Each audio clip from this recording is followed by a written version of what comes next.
Painted painless learning. નમસ્કાર વિદ્યાર્થી મિત્રો, આજે આપણે ધોરણ 9 સામાજિક વિજ્ઞાન એકમ કસોટી જે 18/1/2024 રોજ લેવાઈ એનું સોલ્યુશન આપણે તમારી સમક્ષ રજૂ કરીને આવ્યા છીએ. બરોબર, તો વધારે સમય ન લેતા વિભાગ એમાંથી તમને કેવા પ્રશ્ન પૂછાય? તો જોડકું હતું, યોગ્ય જોડકા જોડવાના હતા. અમેરિકા અને રશિયા, તો એની અંદર ઠંડુ યુદ્ધ થયું હતું, શીત યુદ્ધ કહેવાય. ક્યુબાની નાકાબંધી, એની અંદર આવશે જવાબ ડી, અમેરિકા બાજુ. બર્લિન છે એની નાકાબંધી છે, એની અંદર આવશે સોવિયત યુનિયન. અને શ્રીલંકા વસવાટ, એની અંદર જવાબ આવશે તમિલ લોકો. ઓકે, ત્યારબાદ બીજું જોડકું છે ઈવીએમ, ઇલેક્ટ્રો વોટિંગ મશીન. બરોબર, તો એ ચૂંટણીની અંદર આપણે ઇલેક્ટ્રો વોટિંગ મશીન છે, તો એની અંદર ઇલેક્ટ્રો વોટિંગ મશીન એનું પૂરું નામ. લોકશાહી પાયાનો એકમ કોણ આવશે? તો એમાં આવશે ગ્રામ પંચાયત. લોકશાહીની પારાશીશી, લોકશાહીની પારાશીશી તરીકે શું આવશે? ચૂંટણી. જ્યારે લોકમતના ઘડતરનું બીજાનું માધ્યમ, એની અંદર જવાબ આવશે બી. ત્યારબાદ ત્રીજું જોડકું છે વિશ્વ ઓઝોન દિવસ. વિશ્વ ઓઝોન દિવસ ક્યારે ઉજવવામાં આવે છે? તો 16 સપ્ટેમ્બર. વરસાદી જંગલોનું વૃક્ષ, એની અંદર આવશે ઈ, રબર. ત્યારબાદ નિત્ય લીલા જંગલો, એની અંદર જવાબ આવશે વરસાદી જંગલો. અને મોસમી જંગલો, એની અંદર આવશે ખરાવ જંગલો. ઓકે મિત્રો, હજી સુધી જો તમે અમારી પેન્ટેડ એપ્લિકેશન ડાઉનલોડ નથી કરી તો આજે જ ગૂગલ પ્લે સ્ટોર પર જઈ અને પેન્ટેડ એપ્લિકેશન ડાઉનલોડ કરી લો, જેની અંદર તમને દરેક વિષયના સ્વાધ્યાય પોથી, એકમ કસોટી, સ્વ અધ્યયન પોથીના સોલ્યુશન સાથેના વિડીયો, ઉપરાંત ધોરણ 9 અને 10ના વિદ્યાર્થીઓ માટે લાઈવ વિડીયો લેક્ચર, દરેક વિષયની પીડીએફ તમને પ્રોવાઈડ કરવામાં આવશે.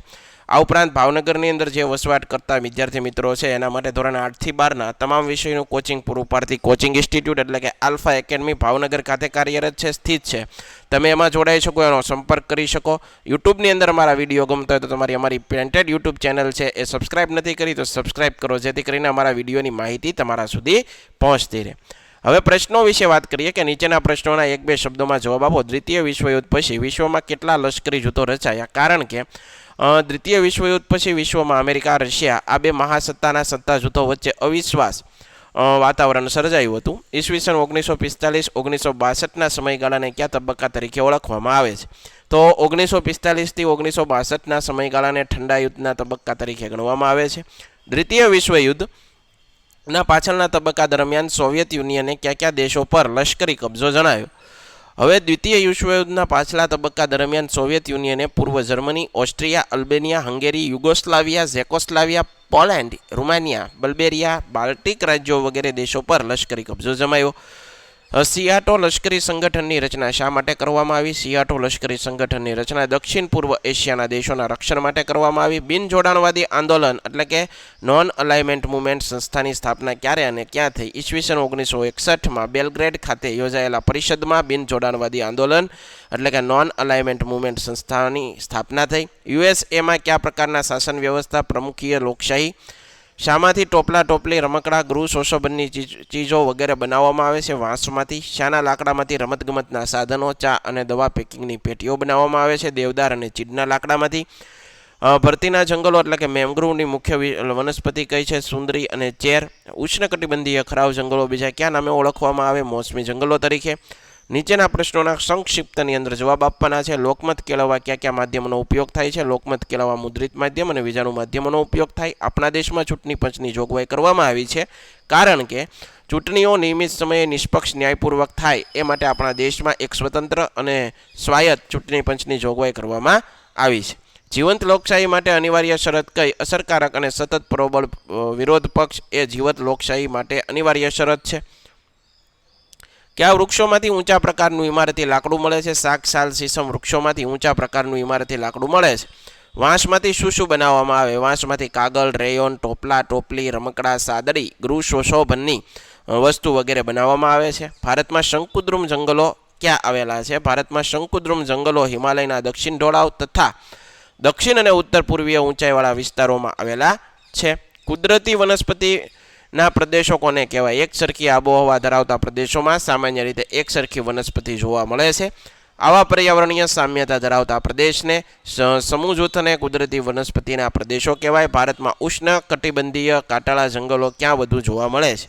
ભારતમાં 70 સેમીથી ઓછો વરસાદ મેળવતા ઉત્તર પશ્ચિમ વિસ્તારો ગુજરાત, રાજસ્થાન, મધ્યપ્રદેશ, ઉત્તર પ્રદેશ વગેરેમાં ઉષ્ણકટિબંધીય કાંટાળા જંગલો જોવા મળે છે. ભારતમાં શંકુદ્રુમ જંગલો ક્યાં આવેલા છે? તો ભારતમાં શંકુદ્રુમ જંગલો હિમાલયના દક્ષિણ ઢોળાવ તથા દક્ષિણ ઉત્તર પૂર્વીય ઊંચાઈવાળા વિસ્તારોમાં આવેલા છે. આલ્પાઇન વનસ્પતિવાળા વિસ્તારોમાં કયા કયા વૃક્ષો જોવા મળે છે? આલ્પાઇન વનસ્પતિવાળા વિસ્તારોમાં સિલ્વર ફર, જુનિયર બર્ચ વગેરે વૃક્ષો જોવા મળે છે. આ ઉપરાંત આગળ વધીએ યોગ્ય વિકલ્પ પસંદ કરીને જવાબ લખવાના. દ્વિતીય વિશ્વયુદ્ધનું આફ્રિકાના દેશો માટે સુખદ પરિણામ પરાધીન. ઘણા વિદ્વાનો કઈ ઘટનાને ઠંડા યુદ્ધની શરૂઆત માને છે? બર્લિનની નાકાબંધીને. ઈસવીસન 1951 ઈસવીસન 1966ના સમયગાળા દરમિયાન આફ્રિકાના કેટલા દેશો સ્વતંત્રતા પ્રાપ્ત કરી? 40 દેશો. ઈસવીસન 1945 થી 1962ના સમયગાળાને કયા તબક્કા તરીકે ઓળખવામાં આવે છે?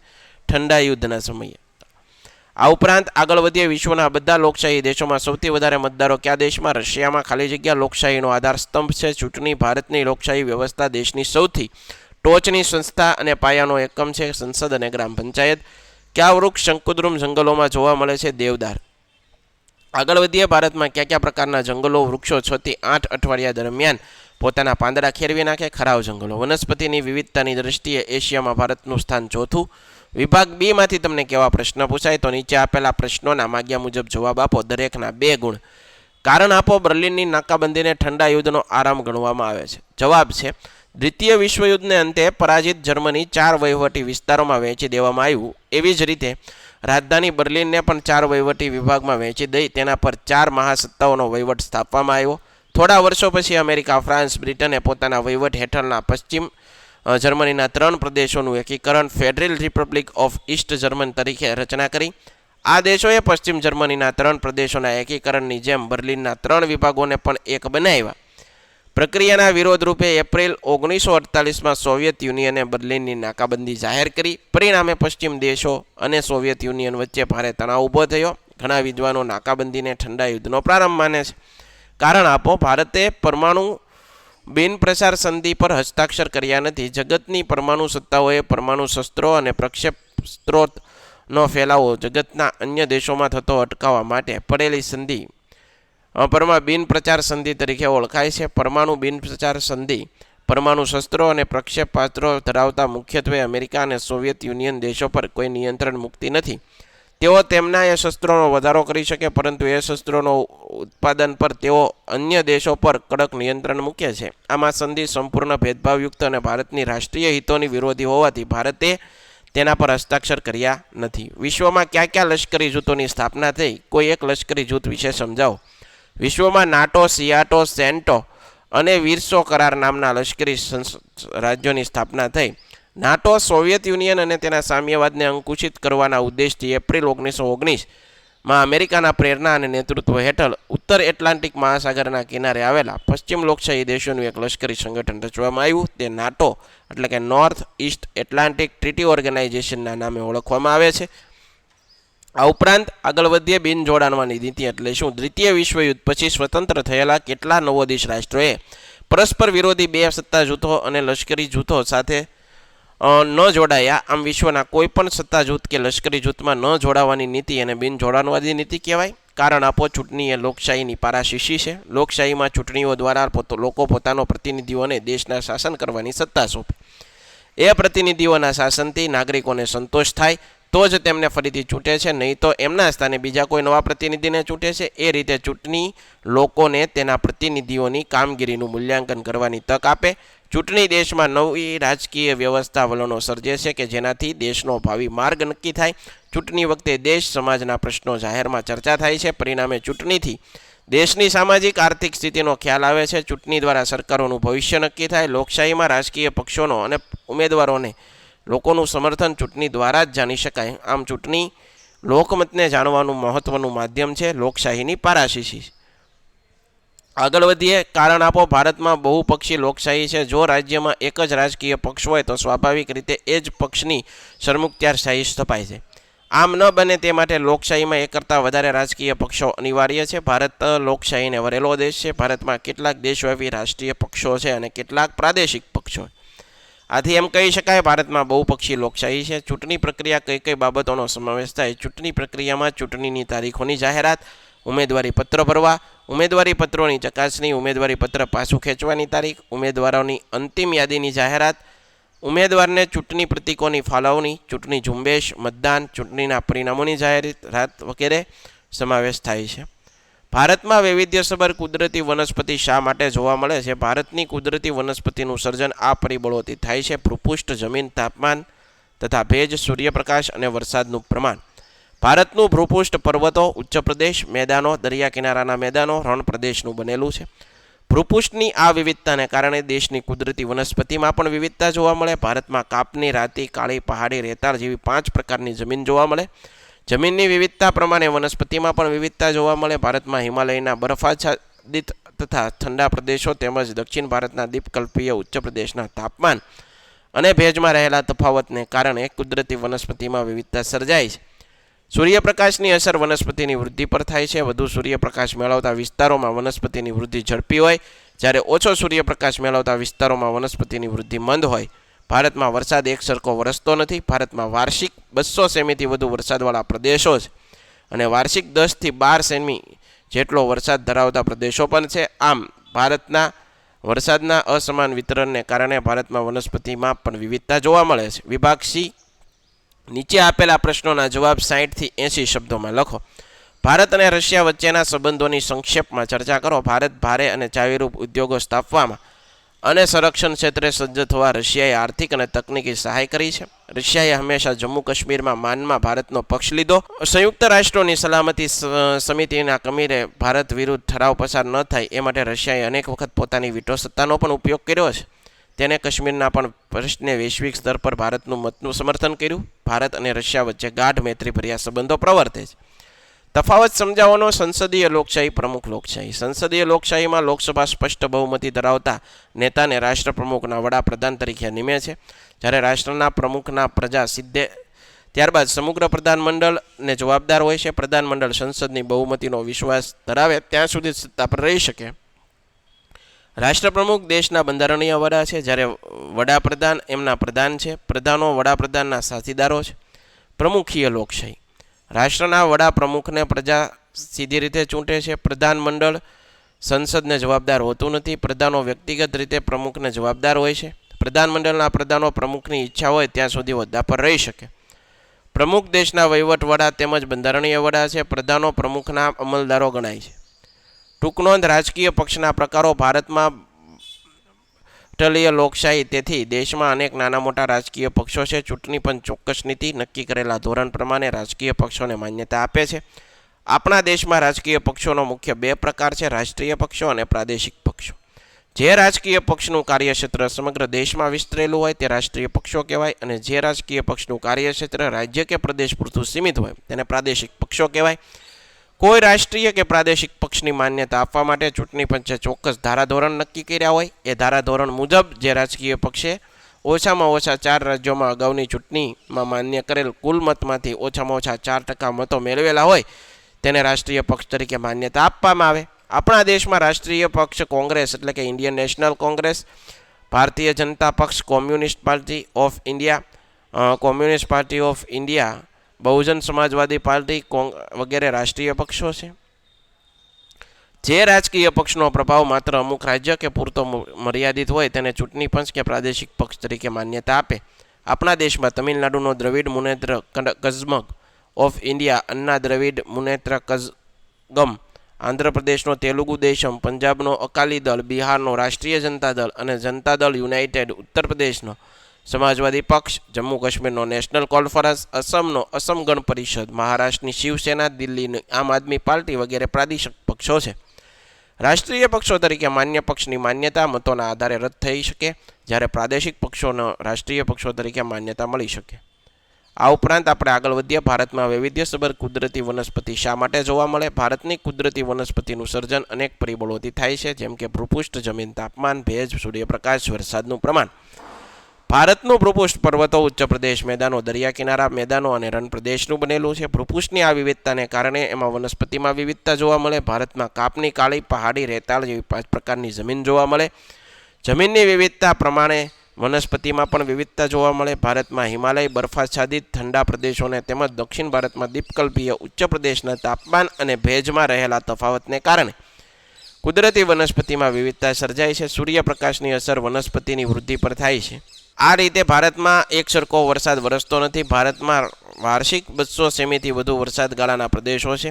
આ વાર્ષિક 10-12 સેમી જેટલો વરસાદ ધરાવતા પ્રદેશો પણ છે. આમ વરસાદના અસમાન વિતરણને કારણે ભારતમાં વનસ્પતિની વિવિધતા જોવા મળે. ઉષ્ણકટિબંધીય કાંટાળા જંગલો વિતરણ ભારતમાં 70 સેમી કરતાં ઓછા વરસાદવાળા પ્રદેશોમાં જોવા મળે. આ પ્રકારના જંગલો ગુજરાત, રાજસ્થાન, મધ્યપ્રદેશ, ઉત્તર પ્રદેશ, હરિયાણા અને પશ્ચિમ ઘાટના વર્ષાછાયાના કેટલાક વિસ્તારોમાં આવેલા છે. વૃક્ષો ખજૂર, બોરડી, બાવળ, થોર, ખીજડો વગેરે અહીંના વૃક્ષો છે. વિશેષતાઓ: આ વનસ્પતિના મૂળ લાંબા ઊંડા પાણી ફેલાવવા માટે વર્તુળની ત્રિજ્યાની જેમ ચોતરફ ફેલાયેલા છે. તેમના પાન નાના હોય છે, જેથી લાંબી સૂકી બાષ્પ નિકાસની ક્રિયા મંદ થાય. અહીંના જંગલોમાં વૃક્ષો છૂટાછવાયા હોય છે, જે અહીંયા દર્શાવી શકાય. સમશીતોષ્ણ કટિબંધીય જંગલો તથા ઘાસના મેદાનો. હિમાલય પરની ઊંચાઈ: હિમાલય પર 1000 મીટરથી 2000 મીટરની ઊંચાઈએ, હિમાલયના 1500થી 3000 મીટરની ઊંચાઈએ, હિમાલયના 3600 મીટરથી વધુ. ક્ષેત્રીય વિસ્તાર: ઉત્તર પૂર્વીય ઊંચા પહાડી વિસ્તાર, પશ્ચિમ બંગાળ, ઉત્તરાખંડ પહાડી વિસ્તારમાં જોવા મળે આવા પ્રકારના જંગલો. સમશીતોષ્ણ જંગલો, એની અંદર કેવા વૃક્ષો? તો ઓક, ચેસ્ટનટ મુખ્ય વનસ્પતિ. ત્યારબાદ હિમાલય અને દક્ષિણ ઢોળાવ, દક્ષિણ ઉત્તર પૂર્વીય ઊંચાઈમાં શંકુદ્રુમ જંગલો, અલ્પાઇન ટૂંકું ઘાસ એટલે કે ટુંડ્રાના જંગલો. આ ઉપરાંત એમાં કેવી વૃક્ષો? પાઇન, દેવદાર, સિલ્વર ફર, સ્પુર્સ, સિલ્વર ફર અને જુનિફર, બર્ચ. શંકુદ્રુમ જંગલોની વિશેષતાઓ: અહીંના વૃક્ષો શંકુ આકારના હોય છે. વૃક્ષોની ડાળીઓ નીચે તરફ ઢળતી હોવાથી હિમવર્ષા વખતે વૃક્ષો પડતો બરફ સહેલાઈથી જમીન પર સરકી જાય છે. વૃક્ષોના પાન લાંબા, અણીદાર, ચીકાશવાળા હોય. તે ભેજને લાંબા સમય સુધી ટકાવી રાખે છે. વૃક્ષોનું લાકડું અંદરથી પોચું, માવાદાર હોય, તેથી કાગળ બનાવવા માટે ઉપયોગી છે. વૃક્ષોનો વિકાસ થવામાં ઘણા વર્ષો લાગે છે. વિભાગ ડી, નીચે આપેલા પ્રશ્નોના જવાબ ટૂંક નોંધ લખો. સશસ્ત્રીકરણ, નિશસ્ત્રીકરણ. જવાબ: સશસ્ત્રીકરણ ઠંડા યુદ્ધના તબક્કા દરમિયાન બંને મહાસત્તા વચ્ચે વિષય પર પોતાનો પ્રભાવ અને પ્રભુત્વ જમાવવા માટે વિવિધ પ્રકારના સંખ્યાબંધ સહાર 6 શસ્ત્રોનું ઉત્પાદન વધારવાની હરીફાઈ થઈ. અમેરિકાએ સૌથી વધુ સહારક એવો પરમાણુ બોમ્બ બનાવ્યો. દ્વિતીય વિશ્વયુદ્ધ દરમિયાન ઈસવીસન 1945માં જાપાનના હિરોશિમા અને નાગાસાકી શહેર પર તેનો ઉપયોગ કર્યો. અણુશસ્ત્રો પોતાની સર્વોપરિતા સિદ્ધ કરી. એ પછીના 4 વર્ષમાં ઈસવીસન 1949માં સોવિયત યુનિયને અણુખતરો કરી અને અણુશસ્ત્રો બનાવવા પોતાની ક્ષમતા પુરવાર કરી. એ પછી વિશ્વના અગ્રણી દેશો વચ્ચે પરમાણુ શસ્ત્રો બનાવવાની સ્પર્ધા શરૂ થઈ. 2 મહાસત્તાઓ પછી બ્રિટને પણ પરમાણુ શસ્ત્રો વિકસાવ્યા. એ પછીના દાયકામાં ફ્રાન્સ, ચીન પરમાણુ શસ્ત્રો વિકસાવી પરમાણુ સત્તાઓ બનાવ્યા. આમ વિશ્વના 5 રાષ્ટ્રો પરમાણુ શસ્ત્રો ધરાવતા રાષ્ટ્રો બન્યા. ચીન સિવાયના 4 રાષ્ટ્રો સંયુક્ત રાષ્ટ્રોની સલામતી સમિતિના કાયમી સભ્યો હતા. આ 5 રાષ્ટ્રો પાસે પરમાણુ શસ્ત્રો, વિઘાતક રાસાયણિક જૈવિક શસ્ત્રો તેમજ હજારો કિલોમીટર દૂર આવેલા નિશ્ચિત લક્ષ્યાંકો પર ફેંકી શકાય તેવા પ્રક્ષેપાસ્ત્રો, મિસાઇલ, અદ્યતન ટેકનોલોજી હતી. સમગ્ર મનુષ્ય જાતિનો જ નહીં પરંતુ સમગ્ર જીવસૃષ્ટિ સાથે આખા જગતને અનેકવાર વિનાશ કરી શકે એવા શસ્ત્રોનો ભય નીચે મુજબ વિશ્વ જીવતું હતું. નિશસ્ત્રીકરણ: તો ઈસવીસન 1961-62માં સર્જાયેલી ક્યુબાની કટોકટીની ઘટના પછી અમેરિકા અને બ્રિટન પરમાણુ શસ્ત્રોના નિશસ્ત્રીકરણ દિશામાં પ્રથમ સોપાન તરીકે પરમાણુ શસ્ત્રોના ઉત્પાદન, પરીક્ષણ અને પ્રસારણ પર અંકુશ મૂકવા સહમત થયા. આ માટે તેને આંશિક પરમાણુ અખતરાબંધની નામની સંધિ તૈયાર કરી. આ સંધિ એકબીજા દેશો પર અણુ અખતરા કરવા પર પ્રતિબંધની મૂકી. આ સંધિ પર ફ્રાન્સ અને ચીને હસ્તાક્ષર કરવાનો ઇનકાર કર્યો. ઈસવીસન 1964માં ચીને અણુ અખતરો કર્યો. બંને મહાસત્તા વચ્ચેના ઠંડા યુદ્ધની તીવ્રતા ઓછી થતાં તેમની વચ્ચે સંબંધ સુધારની પ્રક્રિયા શરૂ થતાં મહાસત્તાએ પરમાણુ શસ્ત્રો પર મર્યાદા મૂકતી અને તેમાં ઘટાડો કરતી સંધિઓ પર હસ્તાક્ષર કર્યા. ભારતે આ સંધિઓ આવકારી છે, પરંતુ તે હંમેશા સંપૂર્ણ નિશસ્ત્રીકરણની હિમાયત કરે છે. જ્યાં સુધી પરમાણુ શસ્ત્રોનું સંપૂર્ણ નિશસ્ત્રીકરણ ન થાય ત્યાં સુધી વિશ્વ પરમાણુ શસ્ત્રોના જોખમમાંથી મુક્ત બની શકશે નહીં. આગળ વધીએ. પરમાણુ શસ્ત્રો અને મિસાઇલો. પરમાણુ બોમ્બ પરમાણુ શસ્ત્ર છે. માનવીએ શોધેલા સહારક શસ્ત્રોમાંથી સૌથી વધુ ઘાતક સહારક અંતિમ શસ્ત્ર છે. 1945માં અમેરિકાએ જાપાનના હિરોશિમા, નાગાસાકી જે શહેર પર અણુબોમ્બનો અખતરો કર્યો એમાં મહાવિનાશક શક્તિનો પ્રતીતિ કરાવી હતી. એ પછી થોડા વર્ષોમાં સોવિયત યુનિયને બ્રિટન, ફ્રાન્સ, ચીન પરમાણુ શસ્ત્રો વિકસાવ્યા. 1955માં વિશ્વના 5 રાષ્ટ્રો પરમાણુ શસ્ત્રો ધરાવતા રાષ્ટ્રો બન્યા. પરમાણુ શસ્ત્રો બનાવવાની સામગ્રી, અદ્યતન ટેકનોલોજી તેમની પાસે હોવાથી તેને વધુને વધુ સહારક શક્તિ ધરાવતા પરમાણુ શસ્ત્રો બનાવ્યા. આ સાથે તેને પરમાણુ શસ્ત્રો હજારો કિલોમીટર દૂર આવેલા નિશ્ચિત લક્ષ્યાંક પર છોડી શકાય એવા મધ્યમ અને લાંબા અંતરની મિસાઇલો વિકસાવ્યા. વિશ્વ આજે માત્ર મનુષ્યો જ નહીં પરંતુ સમગ્ર જીવસૃષ્ટિ સાથે સમગ્ર વિશ્વનો અનેક વખત વિનાશ કરી શકે તેટલા મહાસંહારક શસ્ત્રોની જ્વાળામુખી પર બેઠી છે. ટૂંકનોંધ સોવિયત યુનિયન વિઘટન 20મી સદીના છેલ્લા દાયકા દરમિયાન ઉદારમતવાદી વલણ ધરાવતા મિખાઇલ ગોર્બચોવ સોવિયત યુનિયનના પ્રમુખ બન્યા. તેમની એ નીતિએ કારણે સોવિયત યુનિયને વિચારસરણી પરિવર્તન આવ્યું. તેથી સોવિયત યુનિયનનું વિભાજન થયું. સોવિયત યુનિયનનું શાંતિપૂર્ણ વિઘટન એ બિન વિશ્વ રાજકારણની એક અદ્વિતીય શકવર્તી ઘટના ગણાય. 11 માર્ચ 1989માં મિખાઇલ ગોર્બચોવ સામ્યવાદી પક્ષનો નવો મહામંત્રી તરીકે સત્તા સ્થાને આવ્યા. તેના કાર્યકાળ દરમિયાન રશિયાએ વિજ્ઞાન ટેકનોલોજી ક્ષેત્રે નોંધપાત્ર પ્રગતિ કરી. તે અમેરિકા જેવી મહાસત્તા સામે શક્તિ ધરાવતું બન્યું. મિખાઇલ ગોર્બચોવની ગ્લાસનોસ્ત ખુલ્લાપણું અને પેરેસ્ટ્રોઇકા આર્થિક સામાજિક સુધારણાની નીતિને કારણે સોવિયત સમાજવાદ પ્રજાસત્તાક સંઘના સભ્ય રાજ્યો સ્વતંત્ર અને સાર્વભૌમ રાજ્યનો દરજ્જો મેળવતા તત્પર બન્યા. આ રાજ્યો એક પછી એક સ્વતંત્ર બન્યાની ઘોષણા કરવા લાગ્યા. ધીમે ધીમે સોવિયત યુનિયનની વહીવટીતંત્ર પર સામ્યવાદી પક્ષ, અમલદારશાહી અને લાલ સેના રેડ આર્મીની પકડ ઢીલી પડવા લાગી. 1990 સોવિયત યુનિયનના વિભાજનની પ્રક્રિયા શરૂ થઈ. ડિસેમ્બર 1991માં દેશના કુલ 15 રાજ્યોમાંથી 14 રાજ્યો સ્વતંત્ર થતા સોવિયત યુનિયનના વિઘટનની ક્રિયા પૂરી થઈ. 15મું રાજ્ય રશિયા સૌથી મોટું છે. તે રશિયા ફેડરેશનના નામે ઓળખાય છે.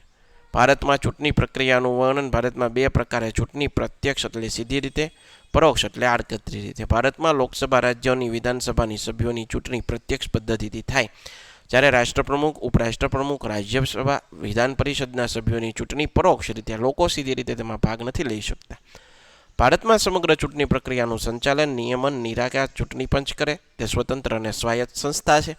ચૂંટણી પ્રક્રિયામાં ચૂંટણીની તારીખો જાહેરાત કરવી, ઉમેદવારીએ ક્યારે પત્ર ભરવા, ઉમેદવારી પત્રોની ચકાસણી, ઉમેદવારી પત્ર પાછું ખેંચવાની તારીખ, ઉમેદવારોની અંતિમ યાદીની જાહેરાત, ઉમેદવારોની ચૂંટણી પ્રતિકોની ફાળવણી, ચૂંટણી ઝુંબેશ, મતદાન, ચૂંટણીના પરિણામોની જાહેરાત વગેરે બાબતોનો સમાવેશ થાય છે. દરેક રાજકીય પક્ષ, અપક્ષ ઉમેદવાર પોતાનો ચૂંટણી ઢંઢેરો જાહેર કરે છે. તેમાં એમની આર્થિક, સંરક્ષણ, વિદેશ નીતિ વિશે તેમની કામગીરી તેમજ દેશની જુદી જુદી સમસ્યાઓ અંગે તેનું વલણ સ્પષ્ટ કરે. ચૂંટણી ઝુંબેશના સભા, સરઘસો, પ્રવચનો, મતદારોનો અંગત સંપર્ક, રેડિયો, ટેલિવિઝન પ્રચાર વગેરેનો સમાવેશ થાય. ચૂંટણી પંચ નિશ્ચિત તારીખોએ ચૂંટણીઓ યોજે છે. ચૂંટણી પૂરી થયા પછી મતોની ગણતરી કરી પરિણામ જાહેર કરવામાં આવે છે. વધુ મતો પ્રાપ્ત કરનાર ઉમેદવારો વિજેતા તરીકે જાહેર થાય છે. લોકમતના વિજાણુ માધ્યમ: રેડિયો, ટેલિવિઝન, ફિલ્મ વગેરે લોકમતના ઘડનારા વિજાણુ માધ્યમો છે. આપણા દેશમાં નિરક્ષરતાનું પ્રમાણ વધારે હોવાથી વર્તમાનપત્રો, સામયિકો કરતાં રેડિયો, ટેલિવિઝનનું મહત્ત્વ વધારે છે. આ 2 માધ્યમ દ્વારા દેશ દુનિયામાં અગત્યની ઘટનાઓ ઘરે ઘર પહોંચી જાય છે. સિનેમાના પડદા પર ફિલ્મો દ્વારા અસ્પૃશ્યતા, દહેજ પ્રથા, સ્ત્રીઓનું શોષણ, નિરક્ષરતા, ગરીબી વગેરે સામાજિક આર્થિક સમસ્યા સચિત્ર રજૂ કરીને તેમની સામે અસરકારક લોકમત ઊભો કરી શકાય છે. ટેલિવિઝનના ઉત્તરોત્તર વધતા જતા ઉપયોગ વડે લોકોનો ઘર બેઠા સમાચાર, ચલચિત્રો, નાટકો, ધારાવાહિકો વગેરેનો આનંદ માણતા થયા. ટેલિવિઝન પર રજૂ થતી એ બાબતો સમાજ અને દેશની અનેક પ્રકારની સમસ્યાઓ વિશે લોકોનું ધ્યાન ખેંચે છે. તે પ્રજાને કોઈને કોઈ સંદેશ આપે છે. લોકો તેને જોઈ જાણીને સમજીને તેના મંતવ્યો બાંધે છે. આજકાલ ફિલ્મ, ટેલિવિઝનના કાર્યક્રમો રજૂ થતી હિંસા, વિકૃતિ, બીભત્સ અને ખાસ કરીને બાળકો વર્ગ પર માઠી અસર પહોંચાડી. સરકારે નીતિ, નિયમ અને કાયદા ઘડી અને તેને અટકાવવાના ખાસ નિયંત્રણો મૂકવા જોઈએ. દેશના રાજકીય પક્ષ, સ્વૈચ્છિક સામાજિક સંસ્થાઓએ તેના વિરુદ્ધ આંદોલન કરી અને તેને અટકાવવા લોકમત ઊભો કરવો જોઈએ. ભારતમાં ચૂંટણી તંત્ર: ભારત વિશ્વનો સૌથી વધારે મતદારો ધરાવતો લોકશાહી દેશ છે. ભારતમાં લોકશાહી વિશ્વની સૌથી મોટી લોકશાહી. ચૂંટણી એ લોકશાહીનું મહત્વનું લક્ષણ. ચૂંટણીઓનું તટસ્થ રીતે સંચાલન થાય એ માટે ભારતના બંધારણમાં સ્વતંત્ર અને સ્વાયત્ત ચૂંટણી પંચની જોગવાઈ કરવામાં આવી છે. શ્રી મંપની સ્વાયત્તતા જળવાય એ માટે ચૂંટણી કમિશનરોની નિમણૂક, નોકરીની શરતો, જવાબદારીઓ વગેરેની બાબતોમાં બંધારણ ચોક્કસ જોગવાઈ કરવામાં આવી છે. ચૂંટણી પંચની ક્રિયાનું સંચાલન, નિયમન, નિરીક્ષણ કરે. ચૂંટણી પંચ સંસદ, રાજ્યની વિધાનસભા, વિધાન પરિષદ, રાષ્ટ્રપ્રમુખ, ઉપરાષ્ટ્રપ્રમુખ વગેરેની ચૂંટણી કરે. આપણા દેશમાં ચૂંટણી ગુપ્ત રીતે પદ્ધતિ દ્વારા થાય છે.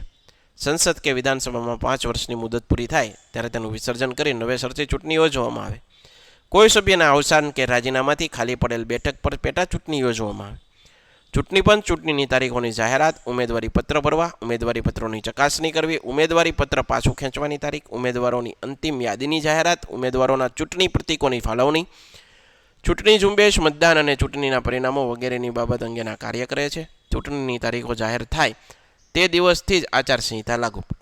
લોકમતને પ્રભાવિત કરવા માટે સરકારે આચારસંહિતા દરમિયાન કોઈ નીતિ વિષયક નિર્ણયો કે લાભકારી જાહેરાત કરી ચૂંટણીમાં ભાગ લેતો દરેક રાજકીય પક્ષ અને અપક્ષ ઉમેદવાર પોતાનો ચૂંટણી ઢંઢેરો બહાર પાડે. તેમાં તેઓ આર્થિક સંરક્ષણ, વિદેશ નીતિ વિશે કરવા ધારેલી કામગીરી, યોજનાઓ તેમ દેશની જુદી જુદી સમસ્યાઓ અને તેના નિરાકરણ અંગે પોતાનું વલણ સ્પષ્ટ કરે. મિત્રો, આશા રાખું તમને સોલ્યુશન ગમ્યું હશે. ફરીવાર નવા એકમ કસોટીના સોલ્યુશન સાથે મળશું. ત્યાં સુધી અમને રજા આપો. જય હિન્દ, જય ભારત, ધન્યવાદ. Painted Painless Learning.